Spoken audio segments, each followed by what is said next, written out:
purport.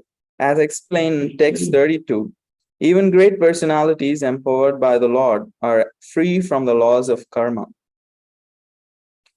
Then what to speak of the Lord himself? After all, the law of karma is created by him and is an expression of his omnipotent will. Therefore, his activities, which he performs out of his pure goodness, are never subject to criticism by ordinary living beings. So, reading it again. Therefore, his activities, which he performs out of his own pure goodness, are never subject to criticism by ordinary living beings. So, reading the translation again. My dear Prabhu, when these great persons who are free from false ego act piously in this world, they have no selfish motives to fulfill. And even when they act in apparent contradiction to the laws of piety, they are not subject to sinful reactions. How then could the Lord of all created beings, animals, men, and demigods, have any connection with the piety and impiety that affect his subject creatures? Mukam karoti vachalam pangum langayate girim yat kripatamaham vande Shri Gurum Dinatarinam. So here we are continuing to read, and we are almost towards the end of this Rasa Panchadhyaya, and especially of this chapter. We are just left with a couple of verses, and we've been seeing the whole pastime of the Rasa dance, and many speakers have been illuminating everyone. And currently, Shukadeva Goswami is speaking, emphasizing that this pastime of Krishna with the gopis is not material. So this theme has been like going on for the last few months, from the time we especially started discussing the songs of the gopis. So from then on, we have been seeing in various flavors and perspectives how Krishna is non-material, and whatever he does, he is not bound to the laws of the material world. He's really the boss. Nothing actually controls him. Especially the law of karma does not apply to him. And it is he who created that, and that is not going to bind him. So it's as simple as that. When Shukadeva Goswami is explaining all these things, he's saying Krishna is the boss. Nothing or no one can hold him accountable for anything. So it sounds very autocratic, and it is, because he is Swarat, he is independent. The Srimad Bhagavatam began with this verse in the first chapter, first canto, first verse. It explains the nature of absolute truth. So can anyone share what is the one word in that first verse of Srimad Bhagavatam that shows this nature of Krishna? That he is above everything. Yeah, somebody is. Yes, Krishna Prabhu was saying, yes, Swarat, independent. That he is independent, and that is why he is the supreme absolute truth. He is not bound by anything, including the law of karma. So he is completely independent in all respects. So that's what is being discussed here also. Because this material world is a very interesting place. You go to prison, in this world, any person has high security. Right? One of the places which has the most security in this world is a prison. Usually, they spend so much to make sure all the prisoners are not escaping. But Krishna is such a boss that he creates a prison which is very difficult to escape. However, the path to escape is also widely open. And he himself comes to give it. Imagine there is a prison house, and then the prison, the leader of the prison, or the one who's taking care of the prison, he goes around distributing the door code or something like that, that through which people can escape. That doesn't happen. Krishna is the owner of this material universe. He comes and performs pastimes to attract the minds of the conditioned souls. And by taking to devotional service, they can actually escape this prison of material birth and death. However, people prefer to be attracted like or attached to things like lust, anger, like all the 6 anarthas. So we are prisoners willingly. Initially, we are ignorant that we don't understand that this place is a prison. So we are attached to our own miserable living in this world. However, even after knowing the nature of the world, even after knowing the purpose of our life, even after knowing the all attractiveness of Krishna through our spiritual masters, still we can be very much attached to the same stupid things even before we knew about the devotional service. And one of the reasons is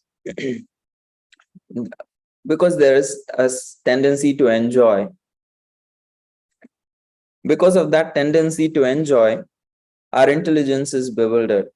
Bhoga Aishwarya Prasaktanam Taya Apahrita Chetasam Vyavasayatmika Buddhi Samadhau na Vidiyate. Bhoga and Aishwarya, one who wants power and opulence to enjoy.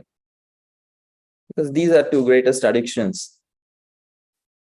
There's so many recovery groups, but the whole material world needs a recovery group for de-addiction from Bhoga and Aishwarya, power and wealth to enjoy. These 2 things. This is the essence of all the struggles in this world. We all need a recovery group for that. And that is the process of bhakti. So Bhoga and Aishwarya, when we are attached to power and opulence, wealth, then our intelligence is bewildered. With the bewildered intelligence, we create too many false realities for ourselves, perceptions of the reality. And those perceptions are quoted by our experience, our viewpoints.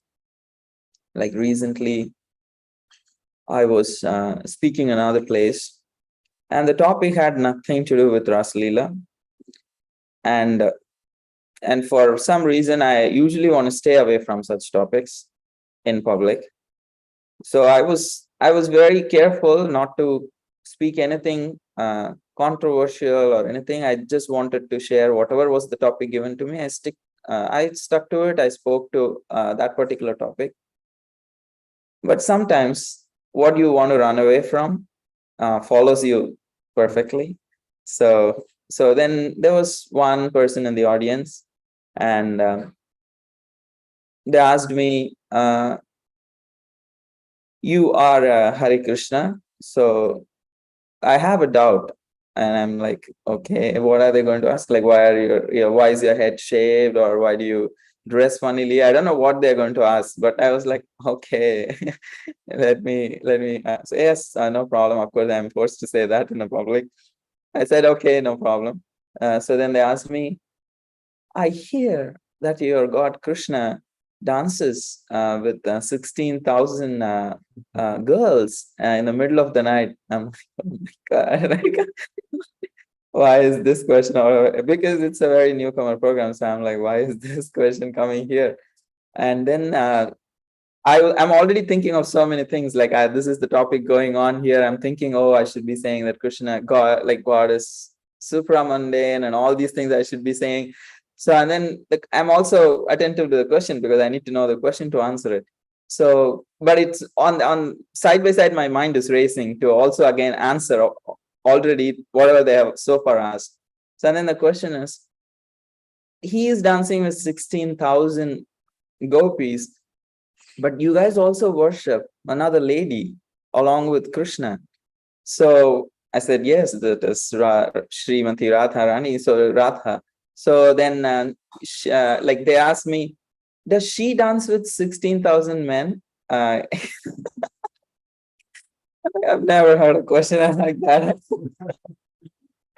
Like I was totally thrown off because I have only heard about like why is Krishna dancing, but they don't seem to be having a problem with that. Their problem was does Radharani dance with 16,000 boys.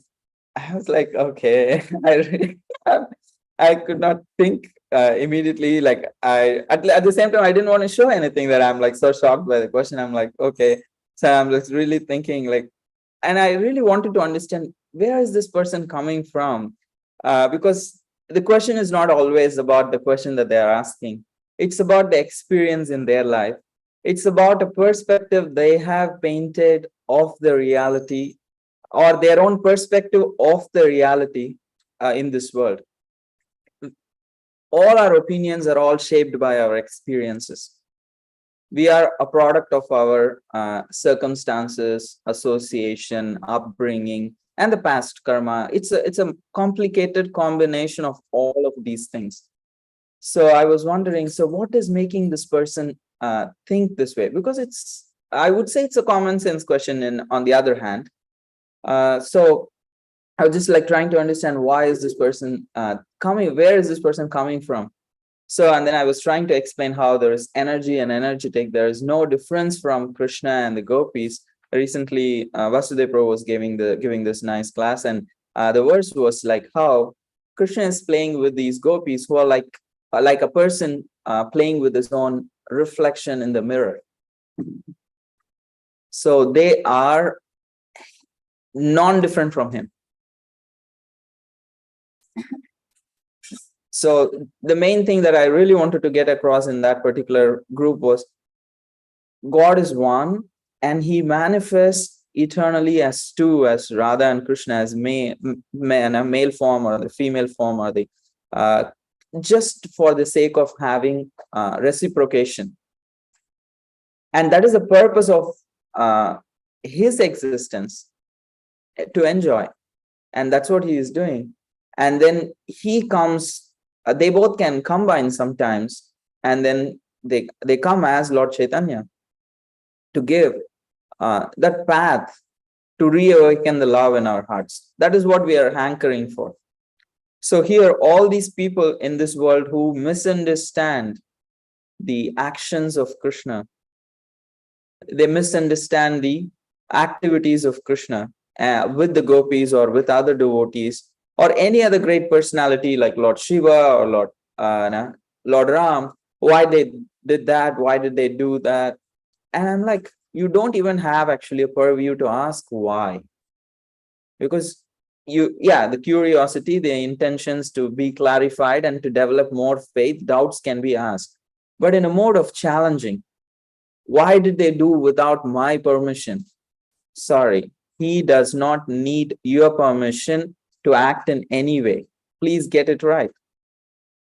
You can clarify why this is happening, but you cannot challenge why did they do without my permission? How dare he? Sorry, that is not possible. He is beyond your purview. So a conditioned soul is usually puffed up with the false pride. So that pride is coming from Bhoga and Aishwarya, trying to enjoy in this world. So when they awaken themselves from that enjoying tendency, then they can see the reality without being tainted with too many false perspectives. So I would stop this flow of thought here and then would like to invite Bhima Prabhu to share his thoughts. Hari Bol Prabhu. Hare Krishna, Hare Krishna. Hare Krishna, Hari. Wonderful, wonderful class, wonderful topic, very interesting, very enticing, esoteric, as they say, you know. But I would like to address the subject matter that they brought up. This Radharani is we are like, we kind of suddenly lost your voice. Okay, am I? Yes, the How audio. about now? Yes, we can hear you Better well. now? Okay, I had to run across the field. Okay, so what I wanted to say on the issue, not what I wanted to say, but what I have come to understand through Shastra, of course, that Krishna has unlimited or infinite plenary expansions. Yes? Okay. So Radharani as well has plenary expansions, so that she is of beauty, the essence of love and beauty is infinite. It's infinite, right? Yes. So it is of an infinite variety, right?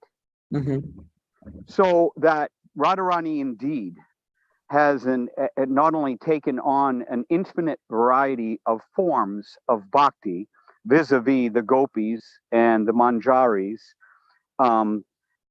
etc., on down the line, but that Krishna himself comes in many forms and many varieties. So Radharani does indeed dance with unlimited.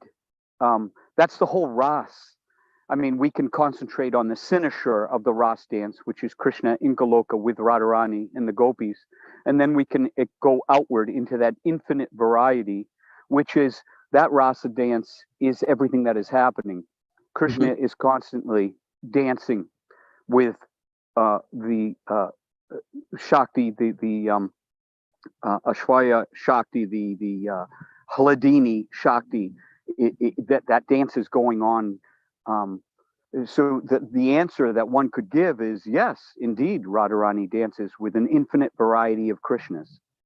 So that can you correct me, or give a comment as to that understanding based on etc. So if I understand what you're saying rightly, like you're saying the different gopis that they are those gopis who are dancing with Krishna in the rasa dance are all expansions of Radharani. Yes. Your point. So in one sense, dancing in multiple forms they are all her expansions. So she is also essentially dancing with 16,000 boys. Is that your point?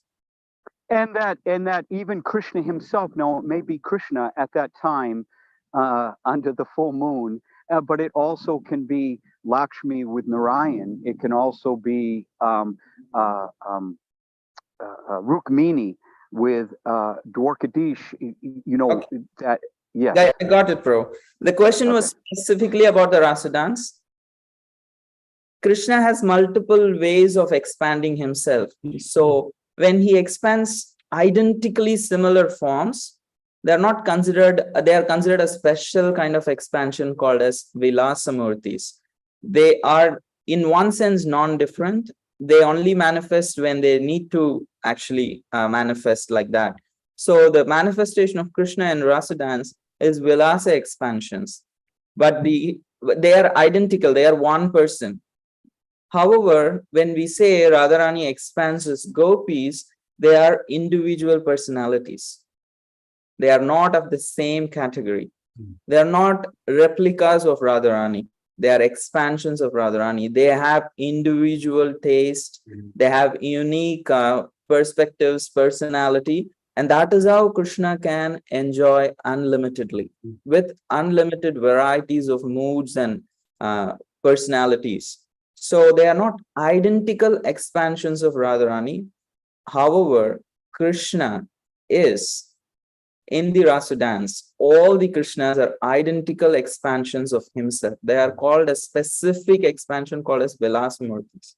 So there are various, this whole book called Laghu Bhagavatam by Srila Rupa Goswami fully delineates the various kinds of expansions of Krishna. They're all not one.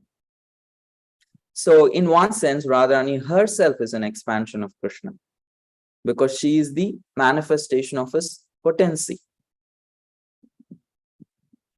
Like Panchatattvatmakam Krishnam, Bhakta Rupa Swarupakam, Bhaktavataram, Bhaktakyam, Namami Bhakta Shaktikam. So Supreme Absolute Truth consists of all of these 5 truths. So there is always this confusion: is Supreme Absolute Truth 1 or 2 or 0? We say it is 5. We take it to another level. We say Supreme Absolute Truth is 5. That is Panchatattva. The Supreme Lord himself, his expansions, his incarnations, his potency, and his the marginal energy, the jivas. So all together is the Supreme Absolute Truth. So Radharani is the expansion of the potency of the Supreme Lord. So on a certain level, Krishna is the boss. The energy is always subservient to the energetic. So we can make certain points, but when you go into details, there are more refined details. So I would put this topic like to a rest to take up another thought.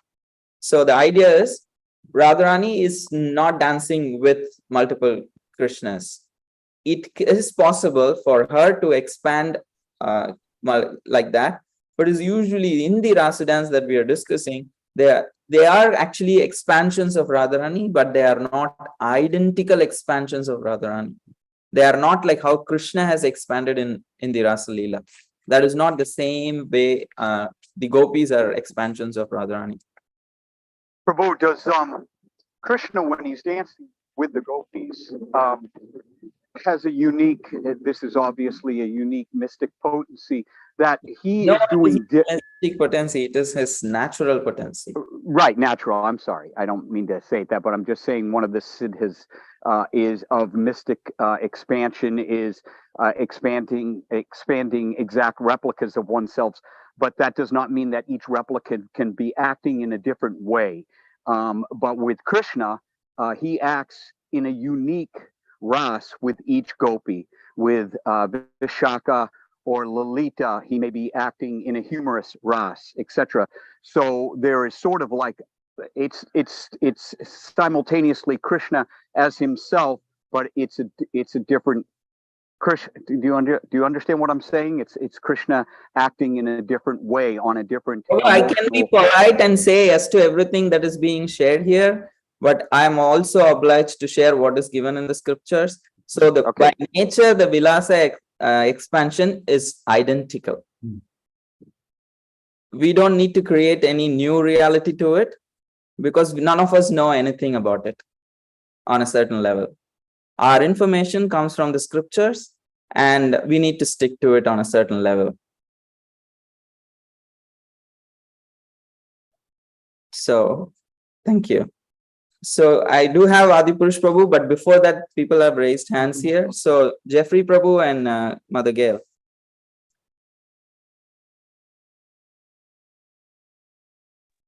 Please, Gail, go first. Oh, okay. Well, you know, I just want to see if I can understand something that Bhima Prabhu just said. I don't know if I understood him properly. But I thought he had said that, you know, because Krishna is also Narayan and others, that he also is participating in the rasa dance. And who is participating in the rasa dance? I thought that's what I heard him say. Who is participating in rasa dance? Like Narayan. No, Lakshmi is not even allowed in the Rasa Leela. She is performing austerities outside. She is not allowed in the Rasa Leela. Lakshmi is standing outside the gates. I know. That's why she is waiting. She hasn't attained entrance into the Rasa Leela. So where comes Narayan got into the picture? These are Krishna. These are same expansions of Krishna. They are nobody else. Excuse me, I just want to clarify something before what I said is totally misunderstood. When I say rasa dance, I'm not talking about this particular Leela that is the quintessential essence of what Krishna is all about with the gopis and with Radharani in that relationship. I'm talking about in general the dance that he has with the jivas, that he has with his creation itself, that the dance of relationships even goes on within our heart in whether we are being instructed or whether he is reciprocating with us by grace, by mercy, by correction, through the guru, through the devotees, that this dance is of a larger context. I'm not talking about this specific pastime. So when I say Narayan and Lakshmi, I'm saying they also have their dance, not that Narayan and Lakshmi is within that dance. So I just wanted to clarify that. Hare Krishna. Thank you. Okay, You I'm bro, happy. backing out from the debate. Thank you. There are things we can actually be polite about, but there are certain things, no. I'm messing with you guys, don't worry. So, but the truth is, they're all the identical expansions of Krishna, and he is the boss. So that's the idea. Mother Gail, you want to continue? No. I just needed to hear Bhima Prabhu say that because I'm glad I even counted Mother Gail today. Yes, Jeffrey Prabhu. well, you got out of hot water, but that other Prabhu, and that's good. But then you went from frying pan to fire in this one. Okay. Yes, Prabhu Jeffrey. Hare Krishna, Gaura Sharana. Thank you for the class. I was hung up a little bit, and I'd like you to expand a little bit. You said something about when we realize this place is a person. And that's really beautiful. That the poetry of that is just beautiful. But how does that, how do we realize that in terms of, is that something that you realize in your mind, or is that something that you realize in your heart? Like realizing that this place is a person and that each aspect of the creation kind of deserves to be cared for and respected. Is that an intellectual realization, or is that a realization of the heart generally in your view? Thank you, bro, for bringing the discussion into a sober area. We are all born into ignorance. We have no idea what's going on a certain level. It's by hearing from the spiritual master that we understand that we are even stuck. The conditioned souls are so stupid that they don't even understand that they are suffering. That's how ignorant they could be of their own ignorance. So when we say Om Ajnana Timirandasya, it's a dense, deep, dark ignorance of the conditioned soul, of the truth of the real existence. What to speak of the real existence beyond this material existence, the spiritual existence? They don't even understand what is material existence and what they are going through in this world. So conditioned souls are like this. Like I remember as a child watching a movie, and there's this guy who walks in the street, and he's usually a very prankster, like very kind of a person who pranks everyone and troubles everyone. So all the neighbors are like done with him. They're really done. So they hide with stones in their hands, and he is walking alone in the street. They make sure that he's the only person is walking in the street. So what happens is, like, when he's walking, a stone comes from the back and hits his head, and he's like looking around. He does not see anyone, and he takes another step. There's another stone. So after a point, he only sees stones like flying towards him, and he says, guys, it's okay, you are disturbed with me and you want to beat me, but at least come before me and beat me. I would know who's beating me. All that I want to know is, like, I at least know who's beating me. It's okay, you can beat me. So the jiva's condition is like that. We continuously get tossed, kicked by the material energy. And we don't see any immediate, like sometimes, like, what is the reason for which I'm suffering? Like sometimes there's a person who's sitting in the, like, what do you call, like, we are standing in the subway and there's a person who just like literally pushes while going, and like, you're like, okay, at least we know this is the person who did that to us. But there are many things in life that happens to us and we just have no clue why is this happening to me.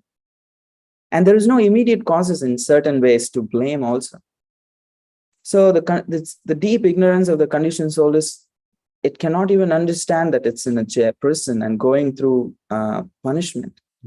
And only by hearing from the spiritual master and then like committing to that knowledge received from the spiritual master, then we become vyavasaya atmika buddhi ekehana kurunandana.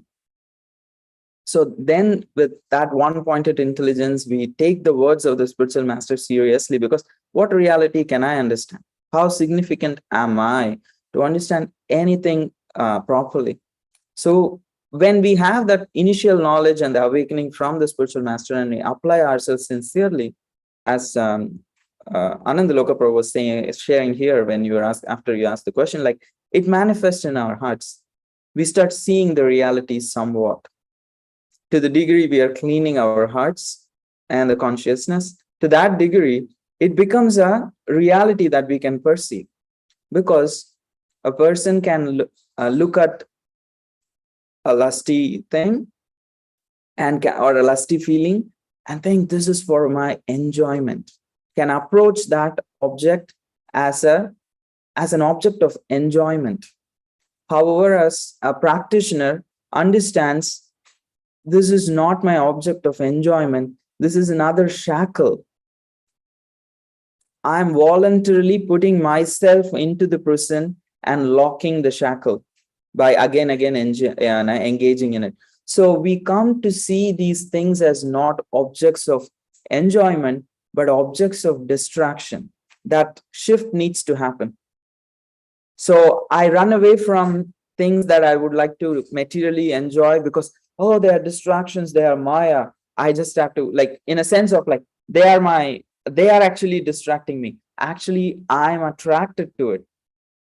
So when I start seeing them as not as objects of my attraction that I need to run away from, rather if I start seeing them as intruders that are stopping my advancement, spiritual advancement, the knowledge that I've received from the spiritual master, if I start seeing them as instead of objects of enjoyment, I start seeing them as intruders in my real enjoyment, in my real awakening.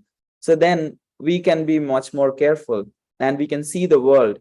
What is actually going to bind me and what is going to release me? We start seeing in that perspective. So truth becomes manifested gradually by initially accepting the knowledge from Guru and then applying it sincerely. Then there is more and more manifestation of reality. And it's not an intellectual adjustment.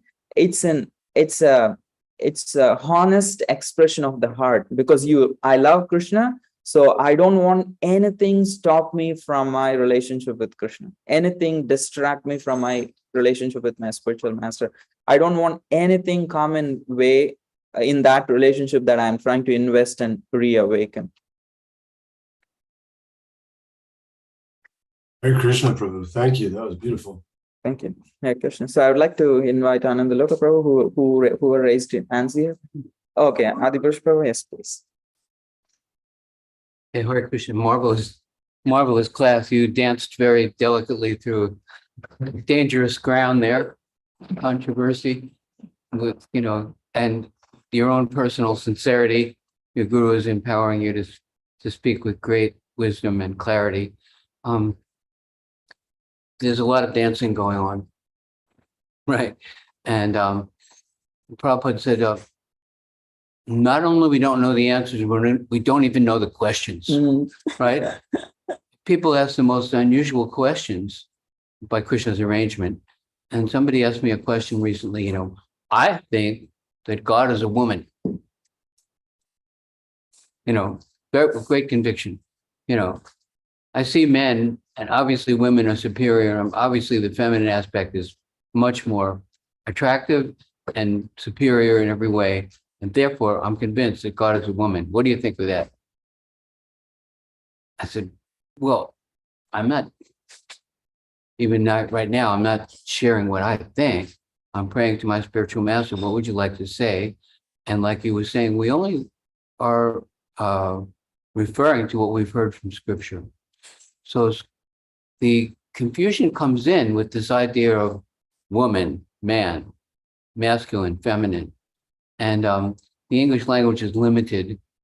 Even in Greek, you have like love. You have agape, which is like love of God, philios, which is love of brother, eros, which is paramour love, you know. So we use the word love, but other languages, especially Sanskrit, is more precise and there's a lot more clarity there. So when we're talking about man and woman, it's talking about prakriti and purusha. You know these terms? Prakriti is the energy, and purusha is the energetic. Purusha is the male. Purusha is the enjoyer. The Lord is the supreme enjoyer. Prabhupada gave me the name Adi Purusha Das, which means that I'm the servant of the Supreme Lord, and he's the one who has the most fun. God has the most fun, right? So, as far as I know, that's what I've heard. He's the foremost enjoyer. So, the prakriti, the enjoyment of the prakriti is in giving pleasure. And it's actually a greater pleasure than even the enjoyer. Lord Chaitanya takes birth in the mood of Radharani to experience what it's like to love Krishna. You know, so there's the enjoyer and the enjoyed soul, the gopis, Radharani, and ourselves. We are, in that sense, feminine. We are, in our natural condition, we are giving pleasure to Krishna. And indirectly, as a byproduct, we're not seeking our own pleasure, but by pleasing Krishna, we become pleased. So sometimes they ask these questions and how to unravel it and respond to an unusual question that somebody might ask. And the spiritual master, and by his grace and the scripture provides that. Prakriti is meant to give pleasure, which is so nice. Look, Prabhupada wants to speak. Lord Prabhupada. Hare Krishna. Thank you. Thank you for this.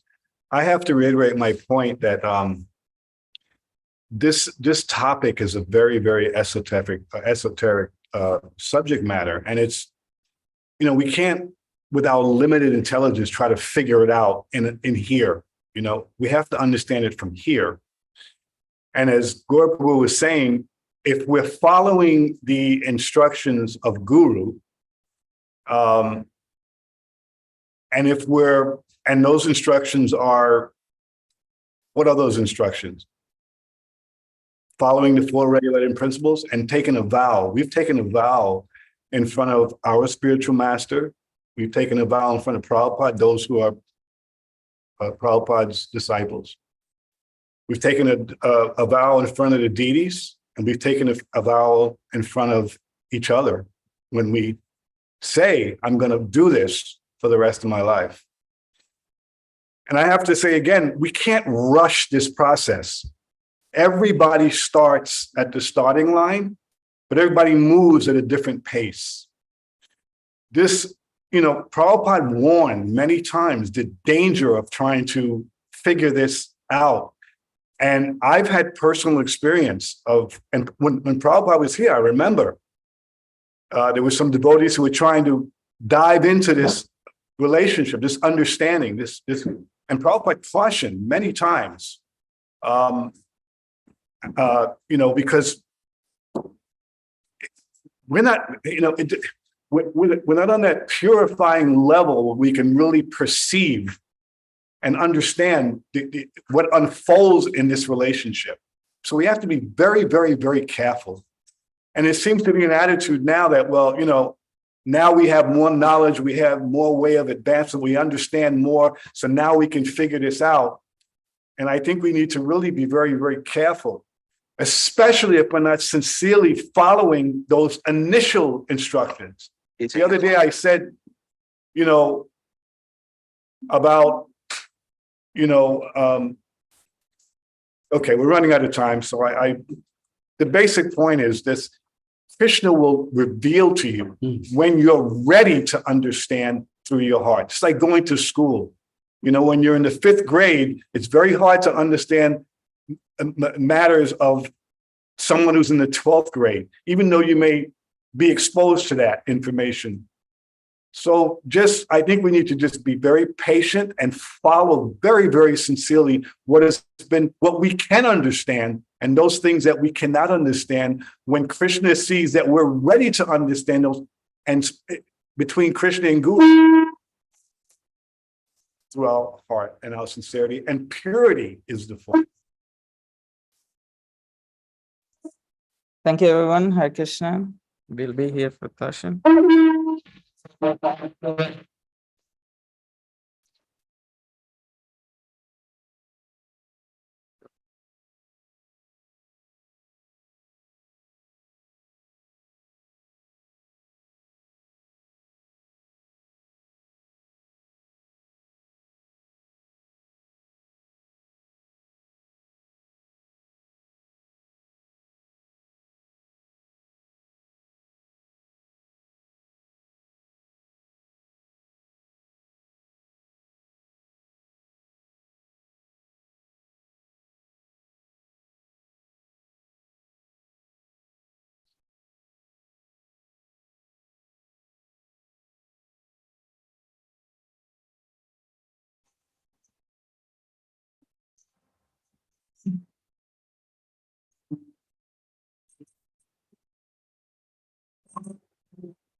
Hey, Hare Krishna. Thank you so much, Gaura Sharana Prabhu, and for giving us darshan and for class today.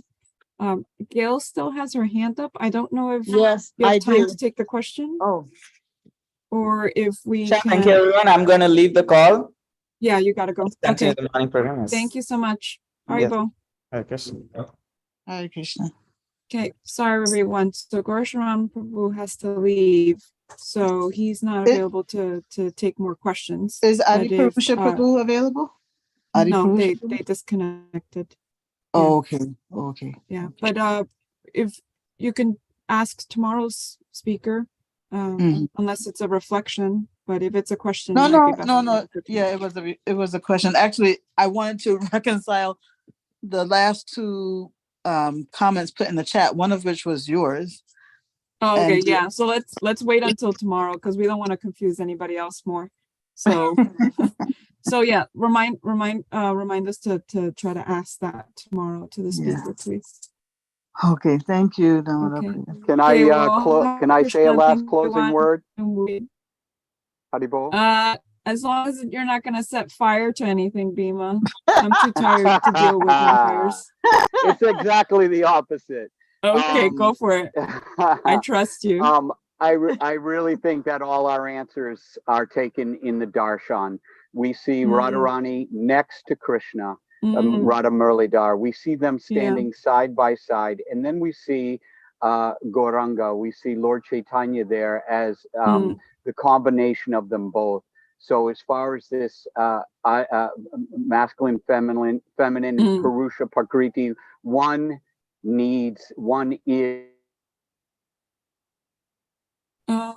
and have always been. When we say expansion, we think it's a time thing. That one, there was Krishna alone and Radharani, because no, they always were as they are on the altar right now. And Lord Chaitanya is a representation of how we truly should be feeling about this masculine, feminine, Prakriti, Purusha question. Hare Krishna.